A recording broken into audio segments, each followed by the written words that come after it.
Hello everyone, I hope you are all fine. तो आज हमारा लेक्चर नंबर 7 है फाइलम प्लेटीहेल्मिन्थस को लेके। लास्ट लेक्चर नंबर 6 में हमने फाइलम प्लेटीहेल्मिन्थस की एक बहुत इंपॉर्टेंट क्लास को डिस्कस किया, टर्बुलेरियंस को, जो कि फ्री लिविंग वर्म्स हैं, मतलब कि वो पैरासाइट नहीं है। वहां हमने उनकी तमाम जनरल कैरेक्टर्स को देखा, लोकोमोशन को देखा, डाइजेस्टिव सिस्टम, रिप्रोडक्टिव सिस्टम, जितने भी इंपॉर्टेंट पॉइंट्स उस क्लास के हैं वहां हमने डिस्कस किए हैं लेक्चर नंबर 6 में। तो आज रिमेनिंग 2 जो क्लासेस हैं, ट्रिमाटोडा और सिस्टोडा, को आज हम डिस्कस करेंगे। ये दोनों क्लासेस बहुत ज़्यादा इंपॉर्टेंट हैं, इनकी बहुत ज़्यादा मेडिकल सिग्निफिकेंस है। तो आज आपने लेक्चर को अच्छे तरीके से सुनना है, अपने पास पेंसिल और नोटबुक रखें और तमाम इंपॉर्टेंट पॉइंट्स को नोट करें जो आपको इंपॉर्टेंट लगते हैं। तो चलिए स्टार्ट करते हैं ट्रिमाटोडा से। इनको कॉमनली हम जो है वो फ्लूक्स बोलते हैं। याद रखें कि इस तरह का एक क्वेश्चन आ सकता है आपसे कि फाइलम प्लेटीहेल्मिन्थस की कौन सी ऐसी क्लास है जिसके मेंबर्स को कॉमनली फ्लूक बोला जाता है। तो ट्रिमाटोडा जो है इनको फ्लूक बोला जाता है। ये एक्टोपैरासाइट के तौर पे भी रह सकते हैं और एंडोपैरासाइट के तौर पे भी रह सकते हैं, यानी एनिमल्स की बॉडी की सरफेस पे भी रह सकते हैं, उनके जिस्म से बाहर उनकी सरफेस पे, और एंडोपैरासाइट के तौर पे भी रह सकते हैं, यानी उनकी जिस्म के अंदर यानी उनकी इंटेस्टाइन में या ब्लड स्ट्रीम में रह सकते हैं।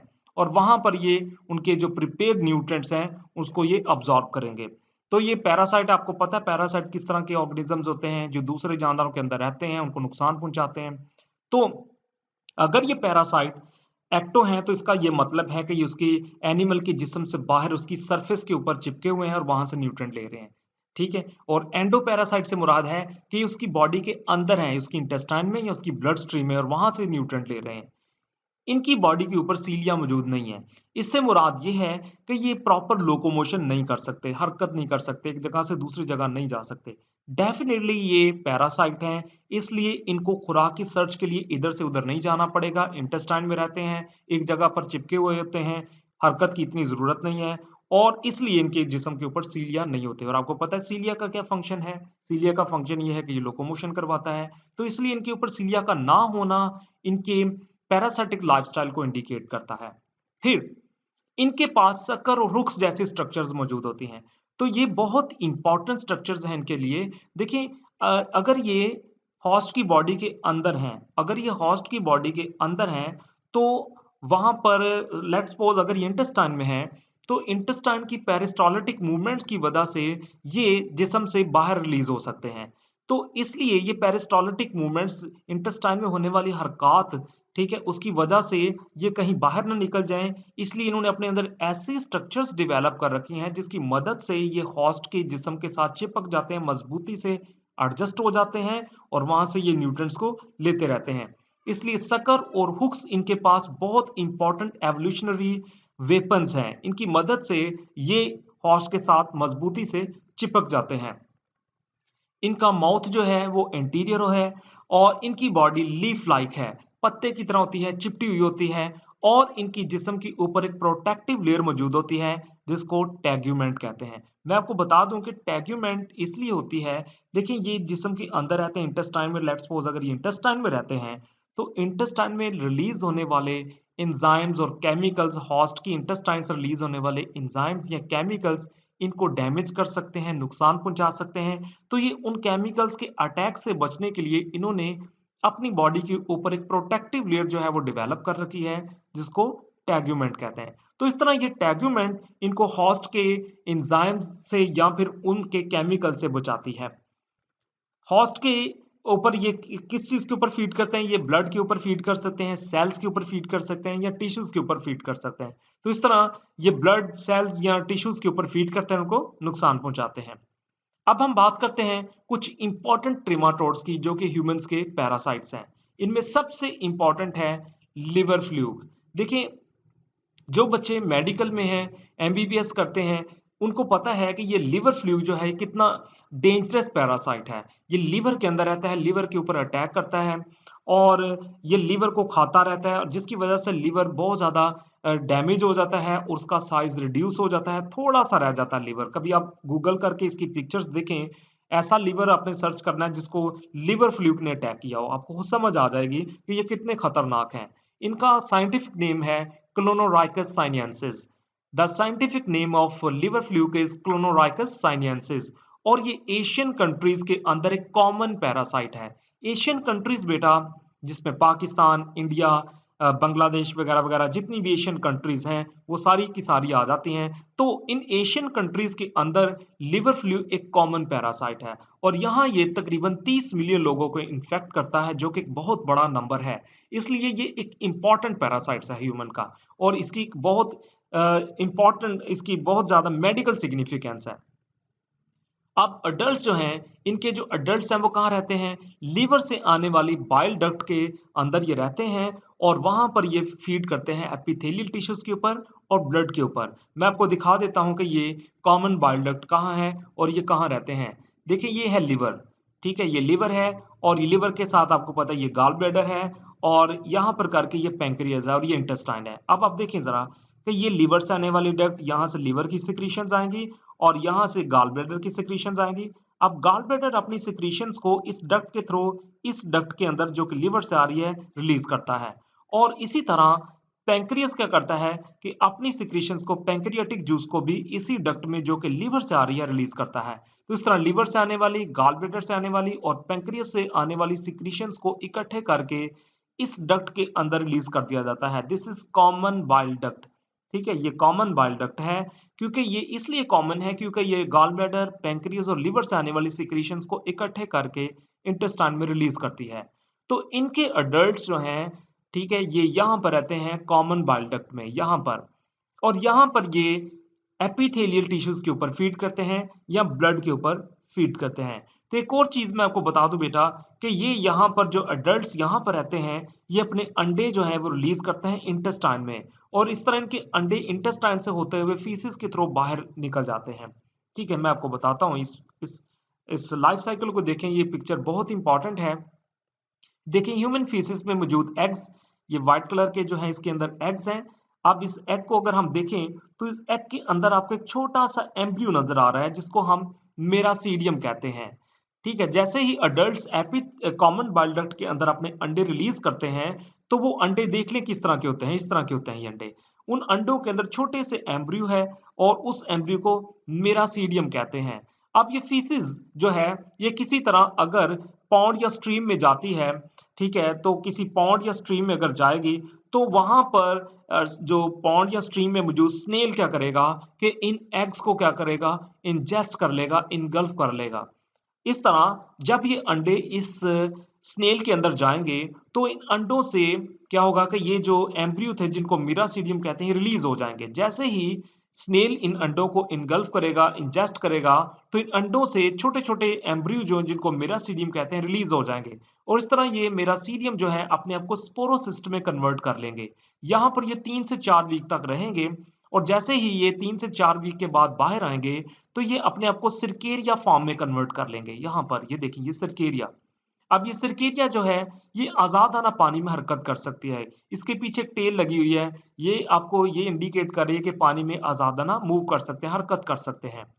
अब ये सिरकेरिया जैसे ही किसी फिश की अप्रोच में आते हैं तो ये फिश की स्किन के अंदर पेनिट्रेट कर जाते हैं, अपने आप को उसके अंदर धंसा लेते हैं और जैसे ही ये फिश की स्किन के अंदर अपने आप को पेनिट्रेट करेंगे, अपनी टेल को भी ये उतार देंगे। जैसे ही अपनी टेल को उतारेंगे तो सिरकेरिया जो है चंद दिन बाद मेटा सिरकेरिया में कन्वर्ट हो जाएगा। अब ये सिरकेरिया जब फिश की स्किन के अंदर पेनिट्रेट करेगा, अपनी टेल को उतार देगा, तो फिर ये सिरकेरिया जो है सिरकेरिया नहीं रहेगा बल्कि अपने आप को मेटा सिरकेरिया में कन्वर्ट कर लेगा। अब इस फिश के अंदर, ये फिश इन्फेक्ट हो चुकी है, इसके अंदर बहुत सारे मेटा सिरकेरिया मौजूद हैं। अगर ऐसी फिश को ह्यूमन खाएगा तो अगेन ये जो वर्म्स हैं उस ह्यूमन के अंदर आ जाएंगे। तो इस तरह ये सिलसिला जो है ये चलता रहेगा। अब आप देखिए कि इसकी दो होस्ट है, यहाँ पर एक फिश है और एक स्नेल है। अब हम इसको देखते हैं। सबसे पहले मैंने आपको दिखाया है कॉमन बाइल डक्ट किधर होती है। ये जो अडल्ट्स हैं इनके, ये कॉमन बाइल डक्ट में रहते हैं और वहां पर ये एम्ब्रियोनेटेड एग्स को रिलीज करते हैं इंटेस्टाइन के अंदर। फिर क्या होता है कि ये एग्स जो हैं ये इंटेस्टाइन से होते हुए फीसिस के थ्रू बाहर आते हैं। फिर क्या होता है कि इन एग्स में मौजूद जो मिरासीडिया हैं, जैसे ही वो फीसिस वगैरह जो है ये पानी के अंदर आती हैं तो वहां मौजूद स्नेल क्या करते हैं, इन एग्स को खाते हैं और एग्स में मौजूद जो मिरासीडिया है ये बाहर आ जाते हैं। ठीक है, जैसे ही स्नेल इनको इंजेस्ट करता है, जैसे ही स्नेल उन एग्स को इंजेस्ट करेगा तो अंडों में मौजूद मिरासीडिया यानी एम्ब्रियो जो है ये बाहर आ जाएंगे, रिलीज हो जाएंगे और अपने आप को स्पोरोसिस्ट में कन्वर्ट कर लेंगे। आफ्टर दैट स्पोरोसिस्ट जो है 3 से 4 वीक बाद पानी में रिलीज कर दिए जाएंगे और वहां पर ये सिरकेरिया फॉर्म में आ जाएंगे। अब सिरकेरिया जो है ये पानी में आजादाना हरकत करते हैं, इधर से उधर जाते हैं, इनके पास टेल होती है, मैंने आपको पिक्चर में दिखाया है। जैसे ही ये किसी सेकंड इंटरमीडिएट होस्ट की अप्रोच में आते हैं, कोई सेकंड इंटरमीडिएट होस्ट आता है, क्योंकि इनका फर्स्ट होस्ट जो था वो स्नेल था। अब सेकंड इंटरमीडिएट होस्ट इनका क्या है? फिश है। अब जैसे ही ये फिश, कोई फिश इनकी अप्रोच में आती है तो ये फौरी तौर पर उसकी एपिडर्मिस में, उसकी स्किन में अपने आप को दंसा लेते हैं, पेनिट्रेट कर लेते हैं। इस तरह इनकी जो जैसे ही ये उस फिश की स्किन के अंदर धंस जाते हैं तो इनके ऊपर जो टेल लगी थी, इनके पास जो टेल थी, ये रिलीज कर दी जाएगी, तोड़ दी जाएगी और फिर ये अपने आप को मेटासर्केरिया में कन्वर्ट कर लेंगे। तो इस तरह ये सिलसिला चलता रहता है। Now we comes to an another important class, Cestoda. Cestoda जो है इनको कॉमनली हम जो है वो टेपवर्म्स कहते हैं। देखें, फ्लूक्स किन्हें कहते हैं? ट्रिमाटोडा को। टेपवर्म्स किन्हें कहते हैं? सिस्टोडा को। ठीक है, सिस्टोडा के मेंबर्स को कॉमनली टेपवर्म्स बोला जाता है, जबकि ट्रिमाटोडा के मेंबर्स को कॉमनली हम फ्लूक्स बोलते हैं। तो ये दो बातें आपने याद रखनी है। और एक और बहुत इंपॉर्टेंट पॉइंट कि ये एक्सक्लूसिवली एंडोपैरासाइट्स हैं। देखिए, ये भी बात एग्जाम में पूछी जा सकती है कि फाइलम प्लेटीहेल्मिन्थस की कौन सी क्लास है जिसके मेंबर्स एक्सक्लूसिवली एंडोपैरासाइट हैं? तो वो है सिस्टोडा। सिस्टोडा के मेंबर्स एक्सक्लूसिवली एंडोपैरासाइट हैं, यानी जिस्म एनिमल्स की बॉडी के अंदर रहते हैं। अब इनकी तकरीबन 3500 स्पीसीज जो है वो एंडोपैरासाइट ही हैं, जो कि वर्टिब्रेट्स के डाइजेस्टिव सिस्टम के अंदर रहती हैं। इनकी बॉडी के ऊपर भी कोई सीलिया मौजूद नहीं है, ना ही इनके पास कोई सेंस ऑर्गन्स है, because they are totally parasite. ये जिस्म के अंदर इंटेस्टाइन्स में रहते हैं और वहां पर तो आपको पता है कोई रोशनी नहीं है, कुछ नहीं है, इसलिए इनको किसी किस्म के कोई सेंस ऑर्गन की जरूरत नहीं है। ये इंटेस्टाइन के साथ चिपके हुए होते हैं और वहां से न्यूट्रिएंट्स को लेते रहते हैं। ठीक है, और इनकी जो ग्रोथ होती रहती है, इसलिए इनको ना तो वो लोकोमोशन की जरूरत है, ना किसी सेंस ऑर्गन की जरूरत है। फिर इनके पास शक्कर और हुक्स जरूर मौजूद होंगे। मैंने आपको बताया है कि हॉस्ट की जो इंटेस्टाइन की पेरिस्टाल्टिक मूवमेंट्स हैं, हॉस्ट की इंटेस्टाइन्स की जो पेरिस्टाल्टिक मूवमेंट्स हैं, उनकी उन मूवमेंट्स की वजह से ये जिस्म से बाहर रिलीज हो सकते हैं। इसलिए उन पेरिस्टाल्टिक मूवमेंट्स के अगेंस्ट इन्होंने क्या किया है कि अपने अंदर शक्कर या हुक्स जैसे स्ट्रक्चर्स को डेवलप कर लिया है। शक्कर और हुक्स इनके अंदर बहुत इंपॉर्टेंट एवोल्यूशनरी अडेप्टेशंस हैं जो कि इनको पैरासाइट बनाती हैं। अब क्या करते हैं कि ये शक्कर और हुक्स की मदद से इंटेस्टाइन के साथ मजबूती से एडजस्ट हो जाते हैं और वहां से ये न्यूट्रिएंट्स को लेते रहते हैं। इस तरह शक्कर और हुक्स इनके अंदर बहुत इंपॉर्टेंट स्ट्रक्चर्स हैं और बहुत इंपॉर्टेंट रोल प्ले करते हैं। ये इंटेस्टाइनल पैरासाइट्स हैं, इंटेस्टाइन में रहते हैं। नो माउथ, इनका कोई माउथ नहीं है। नो गट, यानी कोई डाइजेस्टिव सिस्टम नहीं है। इसकी वजह यह है बेटा कि ये हॉस्ट के प्रिपेयर्ड न्यूट्रिएंट्स, मतलब कि उसकी जो डाइजेस्टिव जो उसकी न्यूट्रिएंट्स हैं, जैसे glucose, amino acids, fatty acids, जो उसकी हजम शुदा गजा है, उसको ये प्रिपेयर्ड फूड को ले रहे होते हैं। इसलिए इनको खुराक को हजम करने की जरूरत नहीं है। अगर ज़ाहिर इन्होंने खुराक को हजम नहीं करना तो डेफिनेटली इनके पास डाइजेस्टिव सिस्टम ही मौजूद नहीं होगा। ठीक है, अच्छा, अब इनकी बॉडी रिबन लाइक होती है, जिस तरह एक रिबन होता है ना, उसी तरह इनकी बॉडी होती है। और डेफिनेटली देयर इज ए टैगमेंट, एक टैगमेंट होती है इनके जिस्म के ऊपर, एक प्रोटेक्टिव लेयर होती है जो कि इनको हॉस्ट की इंटेस्टाइन में मौजूद केमिकल्स या एंजाइम से बचाती है, प्रोटेक्ट करती है। इनके अंदर सूडो मेटामेरिज्म होती है। लेक्चर 1 में मैंने आपको सूडो मेटामेरिज्म और ट्रू मेटामेरिज्म के बारे में एक डिफरेंस समझाया था, वो आप देख लीजिएगा, बहुत इंपॉर्टेंट पॉइंट है वो। तो इनके अंदर सूडो मेटामेरिज्म देखने को मिलती है। फिर कुछ इंपॉर्टेंट जो टैपवर्म्स हैं जो कि ह्यूमंस के पैरासाइट, उनको हम देखते हैं। इनमें एक बहुत इंपॉर्टेंट, मेडिकली इंपॉर्टेंट टैपवर्म है टीनिया रैंकस सैजिनेटस। ठीक है, टेनिया रैंकस सैजिनेटस, ये भी एग्जाम में आ सकता है कि टैपवर्म का साइंटिफिक नेम क्या है। टीनिया रैंकस सैजिनेटस जो है टैपवर्म का साइंटिफिक नेम है। तो ये बेटा एक बहुत इंपॉर्टेंट जो है वो टैपवर्म है। मेडिकली देखा जाए तो ये बहुत इंपॉर्टेंट टैपवर्म है ह्यूमंस का। अब अडल्ट जो हैं उसी तरह स्मॉल इंटेस्टाइन में रहते हैं, जहां पर ये 25 मीटर तक लंबे हो जाते हैं। Adults live in small intestines and may reach lengths of 25 metre. देखिए ये बहुत जो है इनकी बड़ी लेंथ है।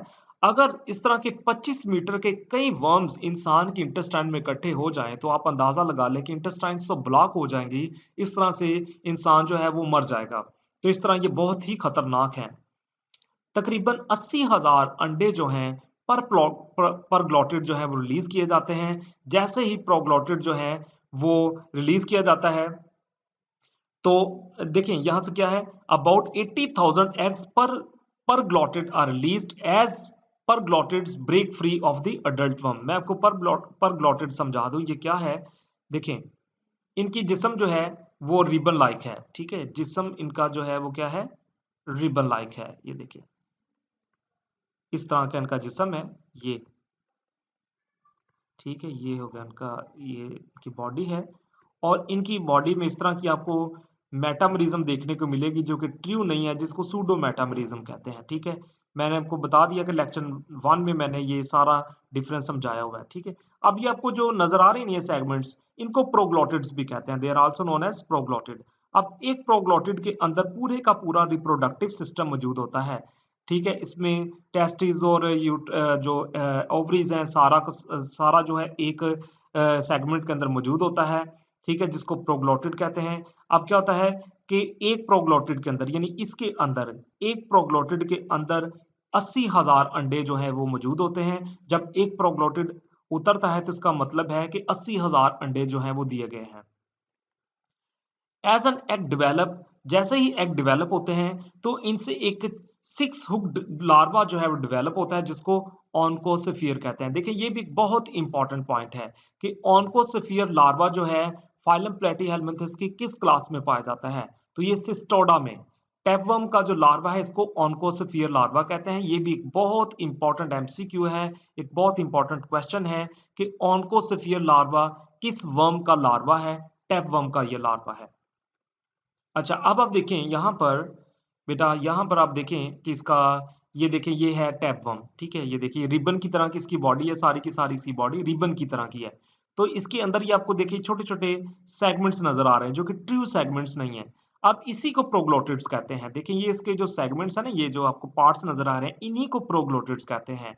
अब ये देखें एक प्रोग्लोटिड जो है जब ये उतरेगा, ठीक है, ये ग्रेविड प्रोग्लोटिड है। ग्रेविड प्रोग्लोटिड से मुराद है कि इसके अंदर बहुत सारे अंडे मौजूद हैं।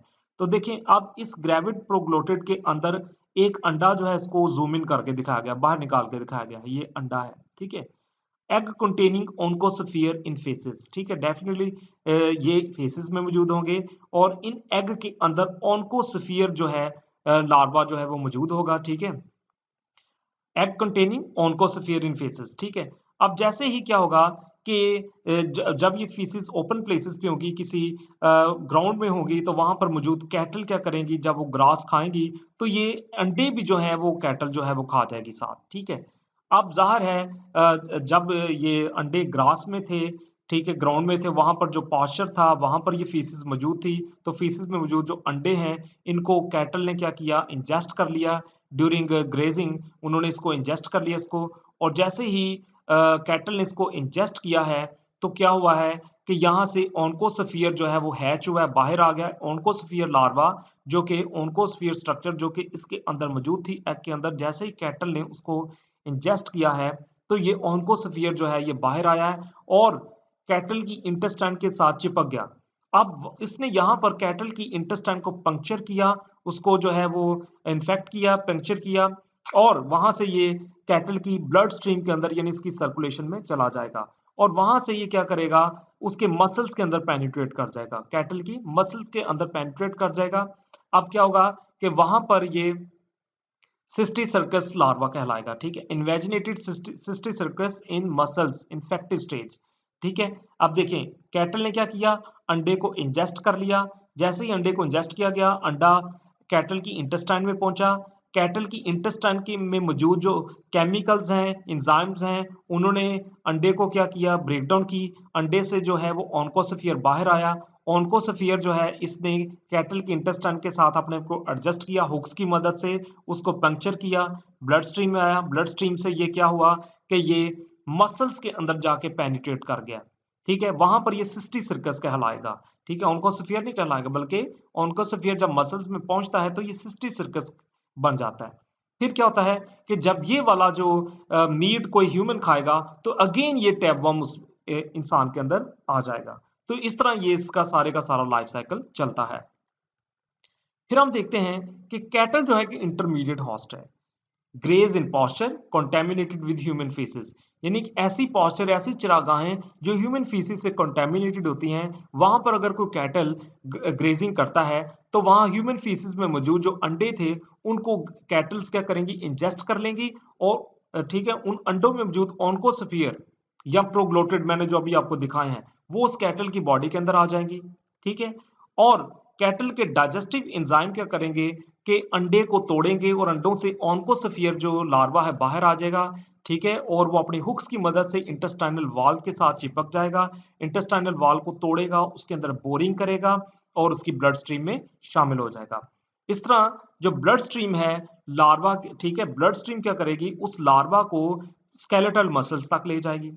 ठीक है, अब वो उसको स्केलेटल मसल्स तक ले जाएगी और वहां पर ये एक फ्लूइड फिल्ड ब्लेडर की फॉर्म में कन्वर्ट हो जाएगा, जिसको हम सिस्टी सर्कस या ब्लेडर वर्म भी कहेंगे। तो देखिए ये भी बहुत इंपॉर्टेंट पॉइंट है, ब्लेडर वर्म क्या होता है या सिस्टी सर्कस लार्वा क्या है। ठीक है, तो इस तरह जब इस तरह का मीट कोई ह्यूमन खाएगा तो दोबारा से ये टैपवर्म जो है उस ह्यूमन के अंदर शामिल हो जाएगा। ठीक है, चला जाएगा। तो देखिए इस तरह ये एक बहुत इंपॉर्टेंट जो है लाइफ साइकिल है इसका, कि किस तरह से ये अपना लाइफ साइकिल कंप्लीट करता है। तो आज के लेक्चर में इतना ही, नेक्स्ट लेक्चर में मिलेंगे, तब तक के लिए खुदा हाफिज, God bless you all, thank you.